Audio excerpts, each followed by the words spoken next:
مجھے ذرا تفصیل کے ساتھ بتا دیجئے۔ امام نے فرمایا کہ دیکھ، جب تو سفر پہ نکلا تھا استخارہ منع آیا تھا، کیونکہ اللہ بہتر چیزوں کو جانتا ہے، وہ بیسٹ پلانر ہے۔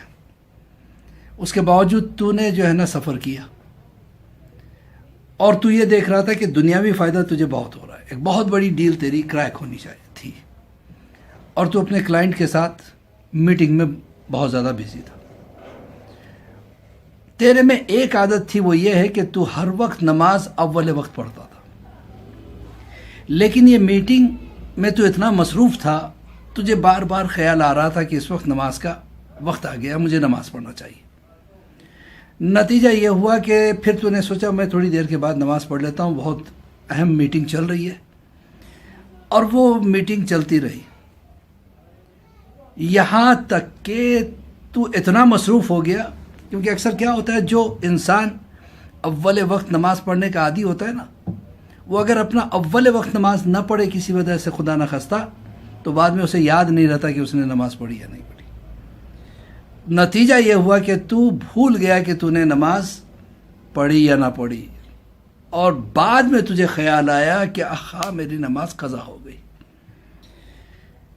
اسی لیے تجھے استخارہ منایا تھا، کیونکہ نماز کے قضا ہو جانے کی وجہ سے تیرا جو آخرت کا نقصان ہے، اس کو پوری دنیا کی دولت اگر ایک پلڑے میں رکھ دے، اور ایک وقت کی نماز اگر قضا ہو جائے، اس کا نقصان ایک پلڑے میں رکھ دے، تو یہ ساری دولت اس کی بھرپائی نہیں کر سکتی، اس کا رد بدل نہیں ہو سکتا، سمجھے نا؟ تو یہ تیرا سب سے بڑا نقصان ہے، تو نے نماز قضا کر دی۔ تو عزیزان محترم، اسی لیے استخارہ اس کو منا رہا تھا۔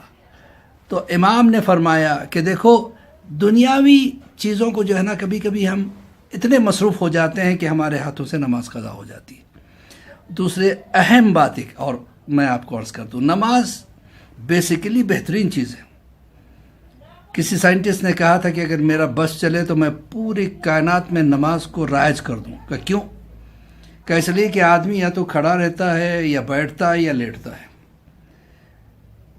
تو جب کھڑا رہتا ہے تو اس کا سر سب سے بلند رہتا ہے، جب بیٹھتا ہے تو کچھ اعضاء کو ریسٹ مل جاتا ہے، لیکن سر بلند ہی رہتا ہے۔ لیٹتا ہے تو سر پیروں کے برابر ہو جاتا ہے، لیکن کبھی سر کو یعنی جسم سے نیچے کرنے کا ایک ہی موقع ہے، وہ ہے سجدہ۔ دماغ میں ایک طرح کی گلینڈ ہوتی ہے جو جو ہے نا کچھ کیمیکل سیکریٹ کرتی ہے۔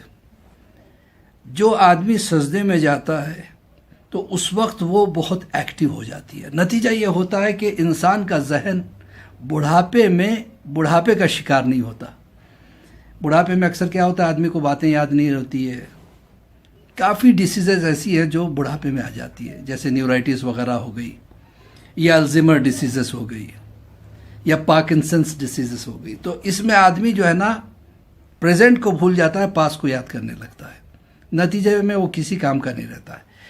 وہ کہتا ہے سائنٹسٹ کہ اگر کوئی ہر روز ایک 10-15 منٹ کے لیے اپنے سر کو زمین پہ رکھ دے، اور اس کا جسم یعنی اس کا دھڑ جو ہے سر سے بلند رہے تھوڑا، مطلب بالکل جیسے سجدے کے عالم میں آدمی جاتا ہے، تو انسان کا جو دھڑ ہے وہ بلند ہے، سر نیچے ہے۔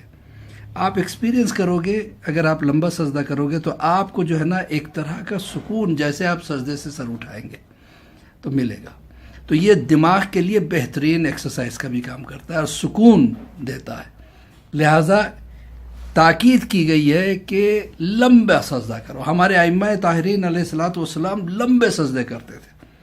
تو نماز نہ صرف روحانی طاقت دیتی ہے بلکہ جسمانی اعتبار سے بھی بہترین طاقت کی چیز ہے۔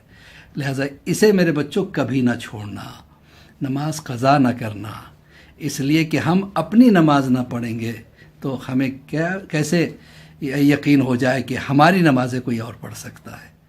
بس اسی کے ساتھ میں اجازت چاہوں گا۔ مولا آپ تمام حضرات کو خوش رکھے، آباد رکھے، آپ کی مرادوں کو پورا کرے، اور امام زمانہ کے ظہور میں تعجیل عطا فرمائے، اور ہم سب کو امام کے چاہنے والوں میں شمار فرمائے۔